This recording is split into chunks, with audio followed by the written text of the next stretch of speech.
Kisah Umar bin Khattab, dari musuh Islam menjadi pemimpin yang disegani. Perjalanan hidup yang mengejutkan. Siapa sangka, seorang yang dulu begitu membenci Islam, justru menjadi salah satu sahabat Rasulullah yang paling berpengaruh dalam sejarah Islam? Kisah Umar bin Khattab adalah bukti nyata bahwa hidayah bisa datang kepada siapa saja, kapan saja, dengan cara yang tak terduga. Assalamualaikum warahmatullahi wabarakatuh. Sahabat semuanya, selamat datang di channel ini. Sebelum kita mulai, jangan lupa untuk tekan tombol subscribe, biar nggak ketinggalan kisah-kisah inspiratif lainnya. Juga, tulis di kolom komentar, kamu nonton dari daerah mana? Yuk, kita mulai kisahnya. Tombol keyboard 1 Umar bin Khattab, pemuda keras dengan dendam di hati. Umar bin Khattab lahir dari keluarga yang terpandang di suku Quraisy. Ia dikenal sebagai seorang pemuda yang gagah berani, berpendirian teguh, dan sangat disegani oleh masyarakat Mekah. Sejak kecil, ia terbiasa dengan kehidupan yang keras, menjadikannya pribadi yang kuat secara fisik maupun mental. Kemampuannya dalam berperang tidak diragukan lagi. Umar juga dikenal sebagai seorang yang cerdas dan memiliki kemampuan berbicara yang luar biasa, membuat banyak orang segan kepadanya. Namun, di balik sosoknya yang dihormati, Umar memiliki kebencian yang sangat mendalam terhadap Islam. Baginya, ajaran yang dibawa oleh Muhammad hanya merusak tradisi nenek moyang yang sudah dijalankan turun-temurun. Ia melihat Islam sebagai ancaman besar yang bisa memecah belah persatuan Quraisy. Oleh sebab itu, Umar menjadi salah satu orang yang paling gigih menentang Islam. Berbagai upaya ia lakukan untuk menghentikan penyebaran ajaran Nabi Muhammad, termasuk menyiksa kaum muslimin yang ia anggap telah membelot dari ajaran leluhur. Tombol keyboard 2 kebenciannya terhadap Islam yang begitu membara. Umar bukan hanya sekadar menolak Islam, tetapi ia berusaha aktif dalam memeranginya. Setiap kali mendengar ada seseorang yang masuk Islam, amarahnya memuncak. Ia tidak ragu untuk mengintimidasi dan menyiksa mereka agar kembali kepada kepercayaan nenek moyang. Tidak sedikit kaum muslim yang merasakan kekejaman Umar di masa awal Islam. Salah satu korbannya adalah seorang budak perempuan bernama Lubaidah, yang dipukul dan disiksa habis-habisan karena keteguhannya dalam mempertahankan keimanannya. Semakin hari, kebencian Umar semakin menjadi. Ia merasa Islam semakin berkembang dan semakin banyak orang dari kalangan Quraisy yang mengikuti ajaran Muhammad. Ia menganggap ini sebagai ancaman besar yang harus segera diberantas. Sampai pada suatu hari, sebuah niat mengerikan muncul dalam pikirannya.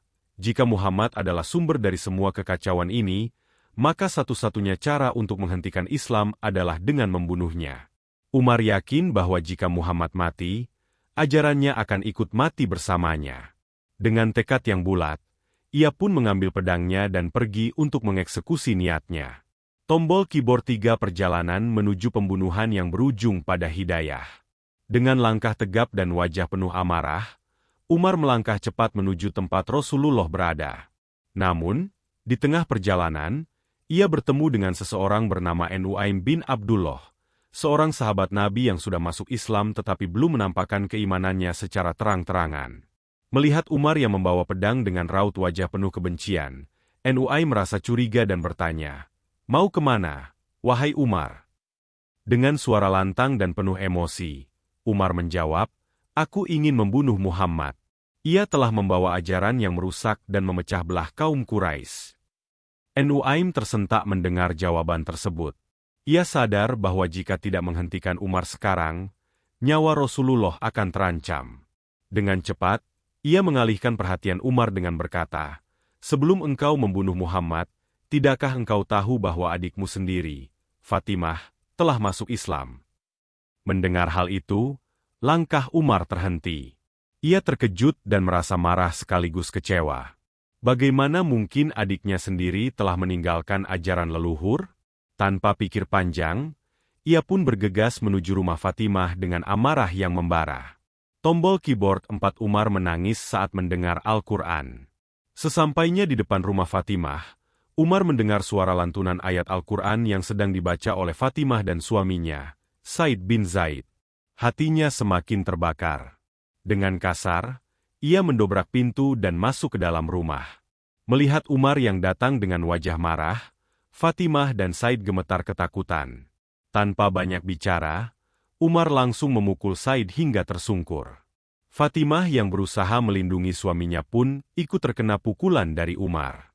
Darah mengalir dari wajah Fatimah, tetapi ia tetap teguh mempertahankan imannya. "Wahai Umar, engkau boleh memukul dan menyiksa kami, tetapi ketahuilah, kami tidak akan pernah meninggalkan agama ini," katanya dengan suara penuh ketegasan. Mendengar keberanian adiknya, Umar merasa ada yang berbeda. Ia mulai merasakan sesuatu yang belum pernah ia rasakan sebelumnya. Matanya kemudian tertuju pada lembaran Al-Quran yang dipegang Fatimah. Dalam hati kecilnya, ada rasa penasaran yang tiba-tiba muncul. Umar meminta Fatimah untuk memberikan lembaran tersebut kepadanya. Namun, Fatimah menolak dan berkata, "Engkau dalam keadaan najis, bersucilah terlebih dahulu sebelum menyentuhnya." Umar, yang masih penasaran, akhirnya bersuci dan mulai membaca lembaran tersebut. Ayat yang ia baca berasal dari surat Toha. Kata demi kata menembus hatinya, mengguncang keyakinannya yang selama ini ia pegang erat. Ia mulai merasakan sesuatu yang belum pernah ia rasakan sebelumnya. Ketenangan. Mata Umar mulai berkaca-kaca. Dadanya terasa sesak. Bukan karena marah, tetapi karena sesuatu yang lebih dalam. Hatinya yang selama ini keras seperti batu, kini perlahan mulai melunak. Tombol keyboard 5 momen bersejarah, masuk Islamnya Umar bin Khattab. Setelah membaca ayat-ayat suci tersebut, Umar terdiam cukup lama. Ia tidak bisa menyembunyikan keterkejutannya. Dalam hatinya, ia bertanya-tanya, apakah ini benar wahyu dari Allah? Rasa penasaran dan keinginan untuk mencari kebenaran semakin membesar dalam dirinya. Akhirnya, ia bertanya kepada Fatimah, "Di mana Muhammad sekarang?"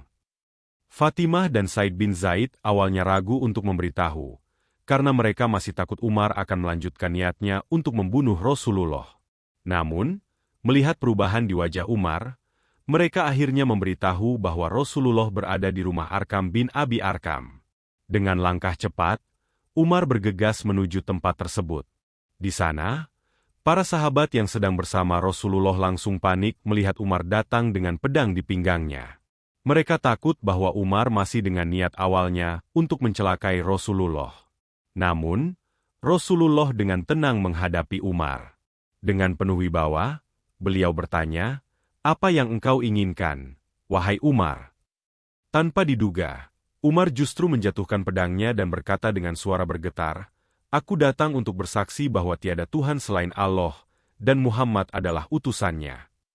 Seketika, suasana yang sebelumnya tegang berubah menjadi penuh haru.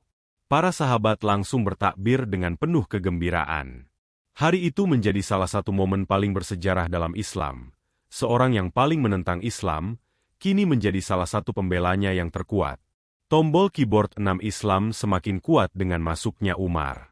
Masuk Islamnya Umar bin Khattab bukan hanya membawa kebahagiaan bagi kaum muslimin, tetapi juga menjadi titik balik dalam sejarah penyebaran Islam. Sebelumnya, kaum muslim masih harus menjalankan ibadah secara sembunyi-sembunyi karena takut akan penganiayaan dari kaum Quraisy. Namun, setelah Umar masuk Islam, keadaan mulai berubah. Ia adalah sosok yang sangat disegani dan ditakuti oleh masyarakat Mekah. Keberaniannya tidak tertandingi, dan ia tidak takut siapapun. Tidak lama setelah memeluk Islam, Umar mengambil langkah yang mengejutkan. Ia dengan tegas berkata kepada Rasulullah, "Bukankah kita berada dalam kebenaran? Mengapa kita harus bersembunyi?" Dengan keberanian yang luar biasa, ia mengajak Rasulullah dan para sahabat untuk melakukan sholat di depan Ka'bah secara terang-terangan. Sebelumnya, hanya orang-orang lemah yang berani menunjukkan keislamannya. Tetapi dengan kehadiran Umar, kaum muslim semakin berani menampakkan identitas mereka. Sejak saat itu, Islam mulai disebarkan dengan lebih terbuka. Umar bahkan menantang siapapun yang berani menghalangi Islam. Konon, ketika ia mengumumkan keislamannya, ada beberapa orang Quraisy yang mencoba menghadapinya, tetapi satu persatu mundur ketakutan. Keberaniannya ini membuat kaum Quraisy mulai sadar bahwa Islam tidak bisa lagi dipandang sebelah mata. Tombol keyboard 7 menjadi khalifah yang adil dan ditakuti musuh. Setelah Rasulullah wafat, kepemimpinan umat Islam dilanjutkan oleh Abu Bakar Ash-Shiddiq. Umar menjadi tangan kanan Abu Bakar dan sangat aktif dalam membantu pemerintahan. Setelah wafatnya Abu Bakar, umat Islam sepakat mengangkat Umar sebagai khalifah kedua. Inilah titik di mana sejarah Islam memasuki masa keemasan. Sebagai khalifah, Umar dikenal sebagai pemimpin yang sangat adil, tegas, dan disiplin. Ia tidak pernah membiarkan kesewenang-wenangan terjadi, baik dari pejabat maupun rakyat biasa. Di bawah kepemimpinannya, wilayah Islam berkembang pesat. Persia dan sebagian besar Romawi Timur berhasil ditaklukkan, menjadikan Islam sebagai kekuatan besar di dunia. Namun, meskipun memimpin wilayah yang luas, Umar tetap hidup sederhana. Ia menolak segala bentuk kemewahan, bahkan sering terlihat memakai pakaian yang penuh tambalan. Baginya, menjadi pemimpin bukanlah kesempatan untuk memperkaya diri, melainkan amanah besar yang harus dipertanggungjawabkan di hadapan Allah.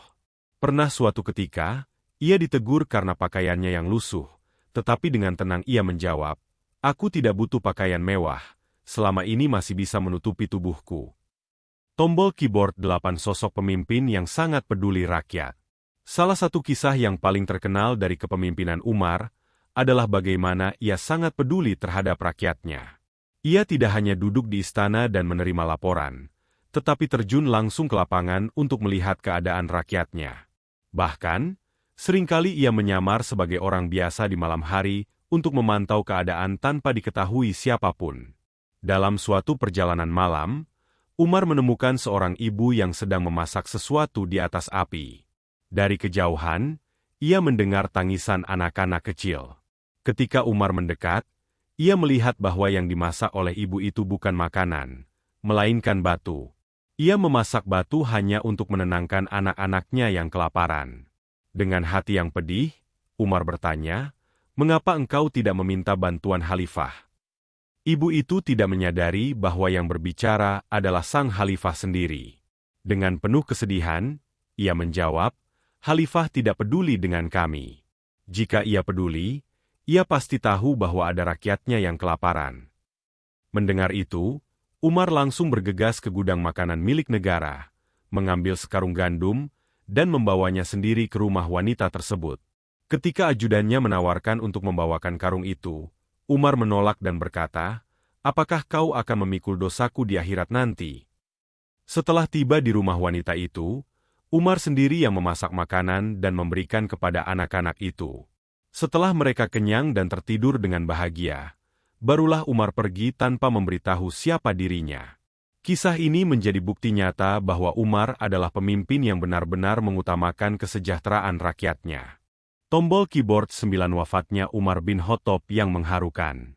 Sebagai seorang pemimpin besar, Umar memiliki banyak musuh, baik dari luar maupun dalam. Ia sangat ditakuti oleh musuh-musuh Islam, tetapi juga disegani karena keadilannya. Namun, takdir berkata lain. Pada suatu hari saat sedang melaksanakan sholat subuh di masjid, Umar diserang oleh seorang budak Persia bernama Abu Luluah yang menyimpan dendam terhadapnya. Dengan sebilah belati beracun, sang pembunuh menikam Umar beberapa kali. Meskipun dalam keadaan luka parah, Umar masih tetap memikirkan umatnya. Ia tidak langsung pingsan, tetapi tetap berusaha menyelesaikan syaratnya. Setelah itu, tubuhnya mulai melemah, dan ia dibawa ke rumahnya dalam keadaan sekarat. Dalam detik-detik terakhir hidupnya, Umar tidak memikirkan harta atau keluarganya, tetapi justru memikirkan siapa yang akan menggantikannya sebagai pemimpin. Ia tidak ingin umat Islam jatuh ke tangan orang yang tidak bertanggung jawab. Sebelum wafat, ia membentuk sebuah dewan yang terdiri dari 6 sahabat utama untuk memilih khalifah yang baru. Setelah memastikan semuanya telah tersusun dengan baik, Umar pun menghembuskan napas terakhirnya. Tangisan dan kesedihan menyelimuti kaum muslim. Mereka kehilangan pemimpin terbaik yang pernah mereka miliki. Umar dikebumikan di samping makam Rasulullah dan Abu Bakar, sebagai tanda kehormatan atas jasanya yang begitu besar bagi Islam. Tombol 10 warisan besar Umar untuk umat Islam. Hingga hari ini, Nama Umar bin Khattab tetap dikenang sebagai salah satu pemimpin Islam terbesar sepanjang sejarah. Keberaniannya dalam membela Islam, ketegasannya dalam menegakkan keadilan, serta kepeduliannya terhadap rakyat menjadikannya teladan bagi setiap pemimpin hingga saat ini. Jika bukan karena Umar, mungkin Islam tidak akan menyebar sejauh ini dalam waktu yang relatif singkat. Banyak sistem pemerintahan modern yang mengambil inspirasi dari kebijakan Umar. Di zamannya, ia sudah menerapkan sistem administrasi negara yang tertata dengan baik, membentuk angkatan militer yang kuat, serta menetapkan prinsip-prinsip keadilan sosial yang masih relevan hingga sekarang. Kisah Umar bin Khattab mengajarkan kita bahwa perubahan itu nyata. Dari seseorang yang paling menentang Islam, ia justru menjadi salah satu pejuangnya yang paling gigih. Dari seorang yang keras dan penuh amarah, ia berubah menjadi pemimpin yang bijaksana dan penuh kasih sayang. Hidayah Allah bisa datang kepada siapa saja, kapan saja, dengan cara yang tidak terduga. Dan kisah Umar adalah bukti nyata bahwa setiap orang memiliki kesempatan untuk menjadi lebih baik. Semoga kisah ini menginspirasi kita semua untuk selalu berusaha menjadi pribadi yang lebih baik. Amin. Kisah Umar bin Khattab adalah bukti bahwa perubahan itu nyata. Dari seorang yang membenci Islam, ia justru menjadi salah satu pahlawan Islam terbesar. Jadi, jangan pernah menyerah untuk menjadi pribadi yang lebih baik. Jangan lupa like, komen, dan share video ini biar makin banyak yang tahu kisah inspiratif ini. Sampai jumpa di video selanjutnya. Wajah tersenyum dengan mata bahagia. Wassalamualaikum warahmatullahi wabarakatuh.